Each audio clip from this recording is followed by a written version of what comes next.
მე ჩემ არხზე ჩავატარე კვლევა და ჩემი არხის გამომწერების 97% შეადგენს ჯენზის და მილენიალებს რა. საერთო აქვთ ახლა აი ამ ორ ასაკობრივ ჯგუფს გარდა 1997 წლის 16 იანვარს დაბადებული ბასტო ფანტასტოსისა, რომელიც ჯენზისა და მილენიალების გასაყარზეა, ვით საქართველო არის ევროპასა და აზიის. მეორე საერთოდ გვაქვს ჩვენს ორივე ასაკობრივ ჯგუფს, ძალიან გვიყვარს მისტიკა და საკუთარი თავის და პიროვნების ამოცნობა სხვადასხვა სისტემებში. დავიწყოთ ერთი საინტერესო ფაქტით. 1958 წელს ფსიქოლოგმა ბერტრამ ფორერმა ჩაატარა ექსპერიმენტი. მან სტუდენტებს ჩააბარებინა პიროვნების ტესტი და თითოეულ სტუდენტს უნდა მიეცა ინდივიდუალური ანალიზი. სტუდენტებს უნდა შეეფასებინათ ეს აღწერა 1-დან 5-მდე როგორ ესადაგებოდა მათ. თუ არ ესადაგებოდა იყო 1, თუ ესადაგებოდა იყო 5. სტუდენტებმა ქულები დაწერეს და მათი საშუალო ქულა იყო 4.28. ანუ სტუდენტების აზრით თითქმის იდეალურად იყო საკუთარ პიროვნებაზე შეფასება მიცემული. მაგრამ აქ არის ერთი plot twist. ყველა შეფასება, რაც ჩვენმა პროფესორმა სტუდენტებს მისცა, იყო ერთი და იგივე, ანუ ყველა სტუდენტს ერთი და იგივე შეფასება ჰქონდა. ამით რისი თქმა მინდა ახლა მე? ყველას ერთი და იგივე ტექსტი მისცა, სიტყვა სიტყვით, ანუ ყველა სტუდენტს ჰქონდა ერთი და იგივე ტექსტი. ამას ქვია ბარნუმის ეფექტი. ჩვენი ტვინი ისია მოწყობილი, რომ ნებისმიერ ზოგად ან ბუნდოვან აღწერაში საკუთარ თავს პოულობთ. თუ საკუთარ თავზე წავიკითხავთ, რომ შენ ხარ კრეატიული, მაგრამ ხანდახან ამის აღიარება უბრალოდ გეზარება, რა თქმა უნდა საკუთარ თავს დაინახავთ. თქვენ ხართ ადამიანი, რომელიც ძალიან ცივსისხლიანია ხანდახან, მაგრამ გულის სიღრმეში ძალიან გიყვართ თქვენი მეორე ნახევარი. რა თქმა უნდა შეიძლება 100-დან 100 ადამიანმა იფიქროს, რომ დიახ ეს ესეა. სწორედ ამიტომ მუშაობს ასტროლოგია, არა იმიტომ რომ ვარსკვლავები რაღაცა განლაგებით ჩვენი ხასიათი და მიდგომები გადაწყვიტა როგორი გქონოდა. არამედ იმიტომ რომ შენ ხარ მიდრეკილი, ნებისმიერი ინფორმაცია, ზოგადი ინფორმაცია საკუთარ თავს შეუსადაგო. სწორედ ეს არის ბარნუმის ეფექტი, მაგრამ ბარნუმის ეფექტის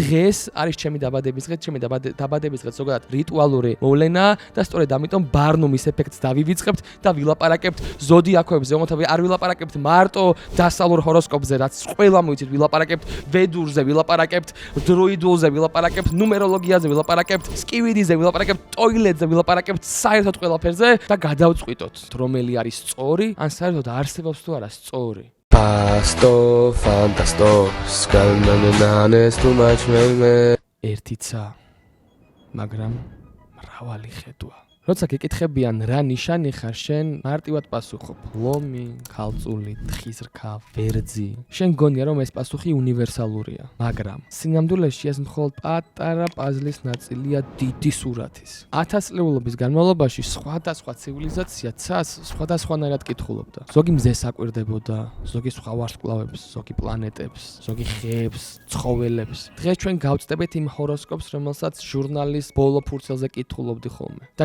განვიხილავთ ყველა ცნობილ ასტროლოგიურ მიდგომებს და სწავლებებს, რაც კაცობრიობამ დღეს ჩვენამდე მოიტანა. ჩვენ ვიმოგზაურებთ ბაბილონიდან ინდოეთამდე, კელტების ტყეებიდან ჩინეთის იმპერატორის სასახლემდე. ჩვენ გავარკვევთ, რატომ არის მაინც და მაინც 12 ნიშანი და ბოლოს გეტყვით ყველაზე დიდ მიამბოხე მე-13 ნიშანს, რომელსაც წლების განმავლობაში ასტროლოგები გვიმალავდნენ. დღეს განვიხილავთ ყველა სწავლებას. მე ვარ ბასტო ფანტასტო და მე ვარ თხის ქავარ, კაროჩე, იმითი. ცეცხლოვანი ვირთხავა.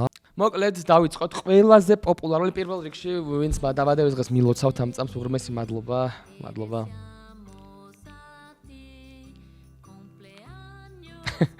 მადლობა.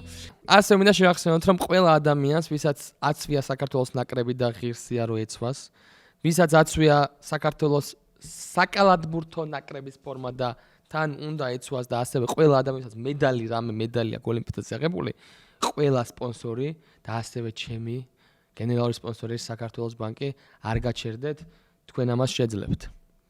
ეს ორი სამოტივაციო მესეჯი გესროლეთ, ახლა იმედია მოგხვდათ, იმიტომ რომ ცუდი არაფერი არ მოხდება თუ მოგხვდათ, თუ აქცდათ, აი უკვე ცუდია. დასავლური ასტროლოგია, კლასიკური ასტროლოგია, რაც არის, აი ვერძი, თევზი, თხა, შეშა, შენ რო ქალწული ხარ და მე რო თხიზრქა ვარ, აი მაგ ზოდიაქოს შევეხოთ, ეგ შეიქმნა 3000 წლის წინ ბაბილონში და შემდგომ ბერძნებმა გადათარგმნეს და ჩვენამდე მოვიდა. ძალიან მოკლედ რო აგიხსნათ, ბევრი რო არ ვილაპარაკოთ, იმიტომ რომ ყველაზე ისეთი სწავლებაა ეს, ტრივიალური, ერთ პატარა მაგალითს მოგიყვანთ და პატარა ინფორმაციას მოგცემთ, რომ ეს ვარსკვლავები, ეგ სწავლება რაც არის 3000 წლის წინანდელ ცაზე და რა დღევანდელზე, მე ვაჟა გოგუა 16 იანვარში დავიბადა 1997 წლის და იქ მიწერია რაღაცა, ეგ იყო 3000 წლის წინ ცით, ვისაც გჯერათ ჰოროსკოპის, უნდა იცოდეთ, რომ დასავლური ჰოროსკოპი არის ყველაზე ისეთი ზოგადი რა.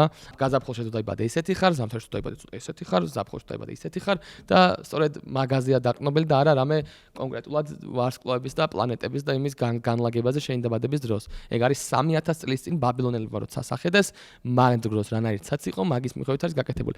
მაგრამ მსგავსი სწავლება არის უფრო დეტალური, რომელიც აი აწმყოურ ცაზე არის დაყრდნობილი, არის ვედური, ინდუისტური ასტროლოგია რა.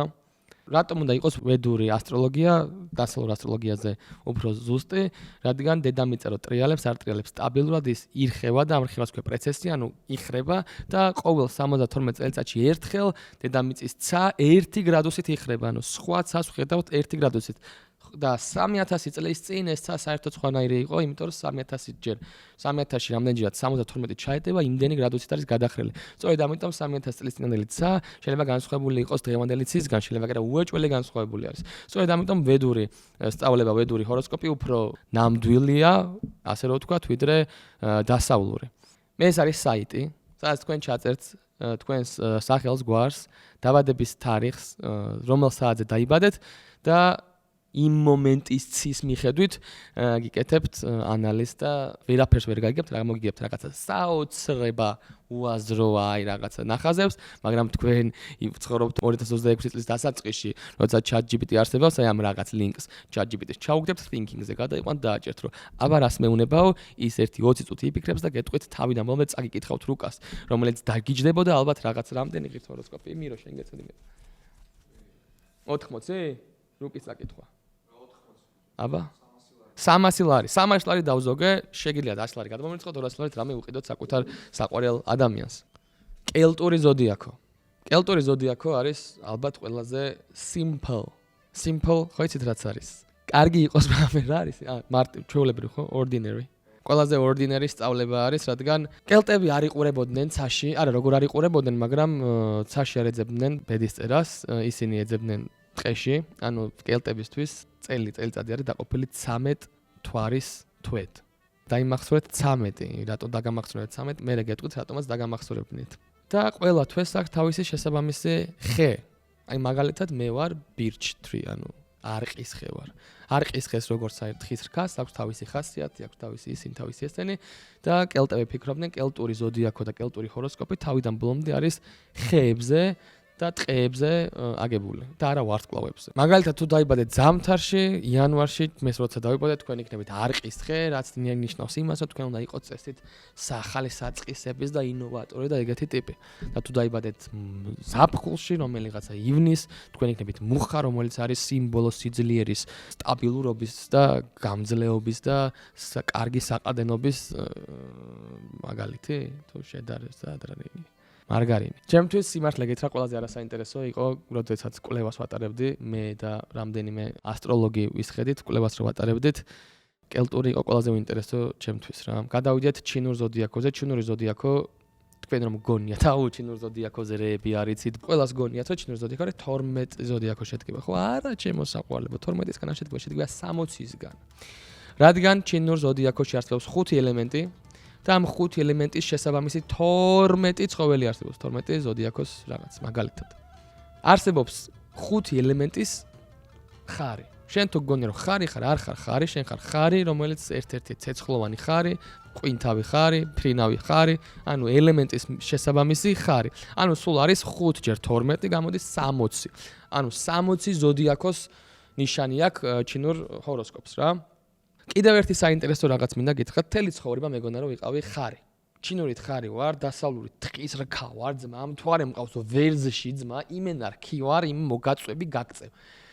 ეგეთი დამოკიდებული მქონდა საკუთარი თავის მიმართ, თან მომწონდა რა თქმა უნდა, იმიტომ რომ რქები გაგწევა, აი მეგრელი რაღაც ის, მაგრამ როდესაც რესერჩს ვაკეთებთ მე და ჩემი 4 ასტროლოგი მეგობარი, აღმოვაჩინეთ რომ თუ 7 თებერვლის იქით დაიბადები, აქეთ, 7 თებერვლის აქეთ.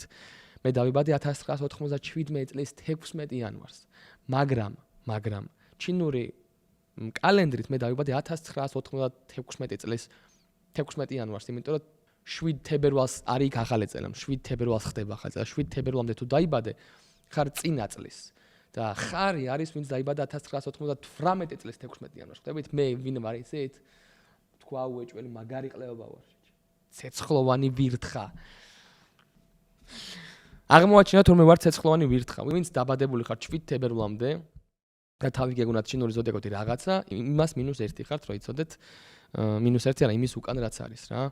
და რატომ არის 12 წელიწადში, ანუ რატომ არის 12 წელიწადში ერთხელ, ანუ რატო არის 12 ზოდიაქოს ნიშანი ჩინურ ჰოროსკოპში, ოღონდ რატო იცვლება თვეში ერთხელ, ის მოგება წელიწადში ერთხელ, რადგან ის არის დამოკიდებული იუპიტერის მოძრაობაზე. იუპიტერი დაახლოებით 12 წელიწადს ანდომებს, რომ მზეს წრე დაარტყას.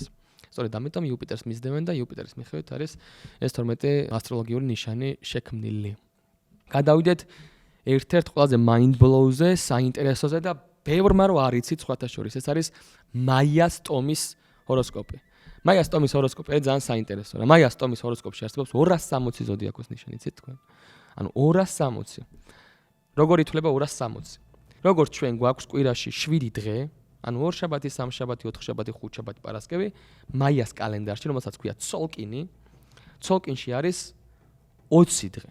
ანუ 20 დღეს აქვს თავისი სახელი. არსებობს ასევე 20 დღე და 13 ტონი. ანუ შენ 20-დან ერთ-ერთი ხარ და 13-დან ერთ-ერთი ხარ, რომელიც გამოდის ჯამში 260-დან ერთ-ერთი.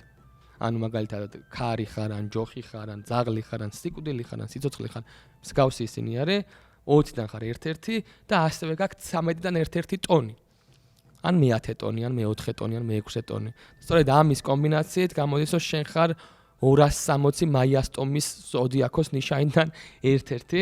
ეს არის საიტი, სადაც თქვენ შეგიძლიათ ნახოთ, ეს რატო ვაკეთებ? აქედან ხო ვერ გადაწერენ.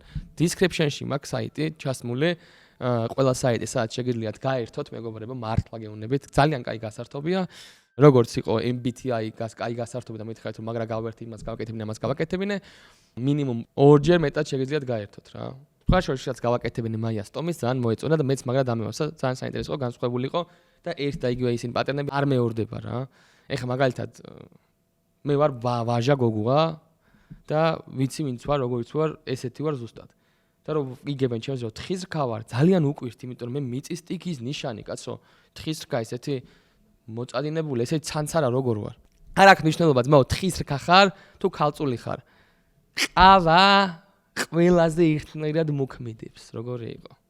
სხვა შორის, მეგობრებო, თქვენ სიცოცხლეს გეფიცებით. ეს არის ახალი ფრაპუჩინო ვანილის არომატით. თქვენ მომიკვდეთ, მე ეს დალეული არ მაქვს და აი ამ წამს ლაივში, ლაივი არ არის. ვაფშე 14 იანვარია რო იცოდეთ. ამ წამს გავსინჯავ მე ამ ყავას და გეტყვით უკეთესია თუ არა ჩემს ფრაპუჩინო იასამნისფერზე. ეს რა თქმა უნდა იცით რომ უნდა შეიძლება ნიკოლას და ლებდეს აფთიაქებში.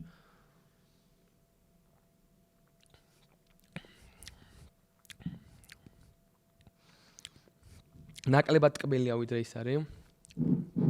გემრიელია, იცი ის გემო აქ. ვანილის რძეები როა, ხო იცი? ვანილის რძეები როა. იმენა მაგის გემო აქ. მაგრამ ის პრომევასება. რატომ დაგამახსოვრებინეთ 13 რა? კელტები, თლა ეგეთი ისინიც არ იყვნენ ხეებზე რომ იმაშვებოდნენ. ზოგადად დედამიწა გადის 13-თან ვარსკვლავედს და არა 12-ს და ზოგადად ძალიან ბევრ ძველ სწავლებებში და იდეოლოგიებში რიცხვი 13 არის გამქრალი, ამოღებული, გამოტოვებული და ასე შემდეგ. სინამდვილეში თუ ვარსკვლავებს დაუჯერებთ მართლა და თუ მართლა მაგას დავეყრდნობით, სინამდვილეში არის 13 ასტროლოგიური ზოდიაქოს ნიშანი. ეს მე-13 ნიშანი, რომელიც ესე უბრალოდ მოისროლეს და გააქრეს ჩვენმა ბაბილონელებმა და ბერძნებმა, რომლებიც დახამებული იყვნენ რიცხვ 12-ზე და ყველაფერი 12-ად დაყვეს საერთოდ და ეს 13 ეძღებოდა და რო ახედეს და 13 იყო 1-11 ვაიმე რა ახლოს იყო 12 ყოფილიყო და მოდი მოვაშოროთო და მოაშორეს. აი ეს ზოდიაქო შეიძლება შენ იყო. ამ ზოდიაქოს ქვია გველის მჭერი. ეხლა არ დავიწყებ გველის მჭერი საყვალიფერე წითელი უყვარს ჭამა ვერიტანს ორ პირობას არ ვიცი გველის მჭერი როგორი ადამიანები ხართ მაგრამ შეგიძლიათ ძალიან მარტივად Google-ი გახსნათ ან ChatGPT-ი და კითხოთ მე ვარ ამ წელს უნდა იყოს დაბადებული ნოემბერს სხვა შორის ნოემბრი-დეკემბერში არის მორიელს შორის არის და სასწორ შორის ორფეფრაფუსი თუ რაღაც ეგეთი ქვია. და სწორედ ამიტომ აი ეს ყველა 12-ად დაყოფილი ჰოროსკოპი რომელიც 3000 წლის წინ ბაბილონელებმა და ბერძნებმა მოიფიქრეს არის უბრალოდ ხელოვნურად შექმნილი იდეალური დაყოფა 12-ად 12 საათია 12 თვეა 12 ოქტომბერია ჩემი ძმის დაბადების დღის თარიღი 13 რა თქმა უნდა თარსი რიცხვი და გადაწყვიტეს რომ 12 იყოსო მოდიოთ 13-ო გავდავიკიდეთ და 12 ზოდიაქოს ნიშანი დავტოვოთ და ადგნენ და დატოვეს სწორედ ამიტომ მიუხედავად იმისა პირველად რაც გითხრეთ რომ 3000 წლის წინ საშვანაირი იყო თქო ეგ თუ არ კმარა მაშინ იმასაც გიმატებთ რომ ზოგადად 13 ზოდიაქოს ნიშანია და 12 არის უბრალოდ იმიტომ რომ 12 ყოფილიყო მიუხედავად ამ ყველაფრისა მე მაინც მიყვარს მაინც სიამოვნებს და მაინც რამე ახალი თუ გაიჩნდა და გაიგეთ რომ არსებობს მაგალითად იბერიული ჰოროსკოპი ან შუამდინარული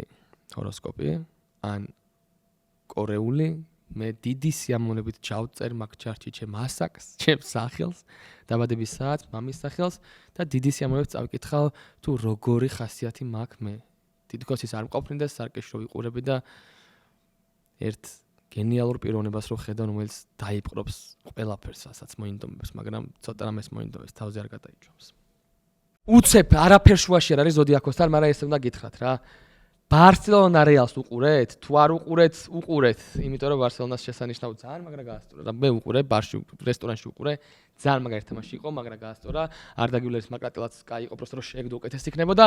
და ბარსა რეალსაც ვახსენე, რომ იცოდეთ, გარდა სუპერთასისა, ნებისმიერი სპორტული ღონისძიების და ჩემპიონატის ყურება შეგიძლიათ სეტანტაზე. ბასტო დიდი ასობით არის ჩემი პრომოკოდი, ამ პრომოკოდს თუ გამეიყენებთ უფრო გაგიაფთებათ ისაც ის ძალიან იაფიანი სერვისი, რასაც სეტანტა გვთავაზობს. სეტანტას მიმართავ არ გაჩერდეს, გააგრძელოს თამაშების ჩვენება, იმიტომ რომ ძალიან მიხარია. ხო იცით როგორც არის რა, შეიძლება ბავშვობაში არაფერი მაკლდებოდა რომ ყველაფერს არაჩვენებდნენ, მაგრამ როგორც კი შეეჩვევი ფოფუნებას და ყველაფერს უყურებ და მე აღარ გაჩვენებენ, ძალიან რთული, ამიტომ სეტანტას მიმართავ არ გაჩერდეთ, გააგრძელეთ. კაი, გავაგრძელოთ ზოდიაქოზე საუბარი. ეხლა სხვათა შორის მოდაში შემოვიდა ნუმეროლოგია. და ნუმეროლოგია რაზე არის დაყრდნობილი? ახლა ნუმეროლოგია არის დაყრდნობილი პითაგორაზე. ანუ პითაგორა, ჩვენი პითაგორა ხო იცით a კვადრატს პლუს b კვადრატი უდრის c კვადრატას. აი ესე ვეძახდით უბანში a კვადრატს პლუს b კვადრატი უდრის c კვადრატას ვეძახდით.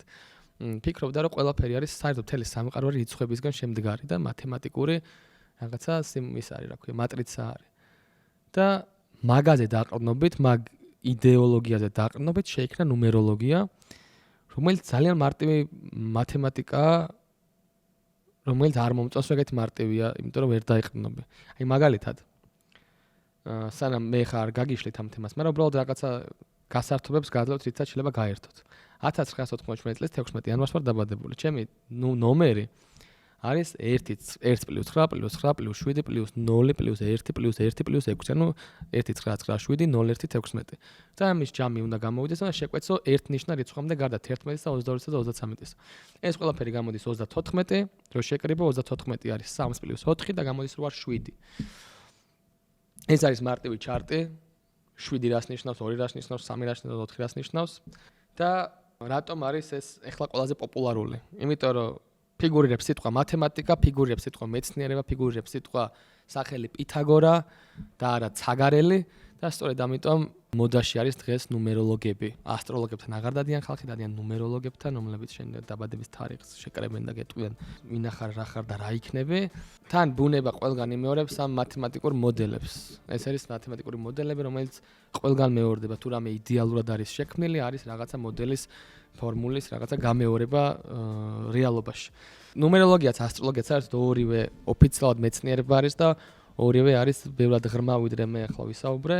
შეგიძლიათ დაიჯეროთ, შეგიძლიათ მაგით იცხოვროთ, შეგიძლიათ არ დაიჯეროთ და შეგიძლიათ გაერთოთ, შეგიძლიათ არ დაიჯეროთ და არც გაერთოთ, თქვენზეა დამოკიდებული. მე კიდევ ერთხელ გავიმეორებ, რასაც სულ ვამბობ, დედამიწა არის იმდენად იდეალური რაღაც არის, სადაც ცხოვრობთ, რომ შესაძლებელია მეცნიერმა, ნუმეროლოგმა, ასტროლოგმა, ასტრონომმა და მღვდელმა ილაპარაკონ, ამტკიცონ საკუთარი სიმართლე და საბოლოო ჯამში end of the day ისე დაიშალონ, რომ მაინც თავი ეგონათ მართალი. იმიტომ რომ გაძლევს დედამიწა იმის საშუალებას, რომ 100,000 იდეოლოგია არსებობდეს და 100,000-ს კონდეს არსებობის უფლება. სწორედ ამიტომ მე მიყვარს ისევ იმეორებ დედამიწა იდეალური ადგილია და მიუმართავ ყველა ადამიანს, ვინც დედამიწიდან წასასვლელად ჩალიჩობს რაღაცებს, დაიკიდეთ. არ გვინდა ვიქნებით, ვიყოთ რა, ჩვენი სამყარო, ჩვენი აქაურები ვართ რა.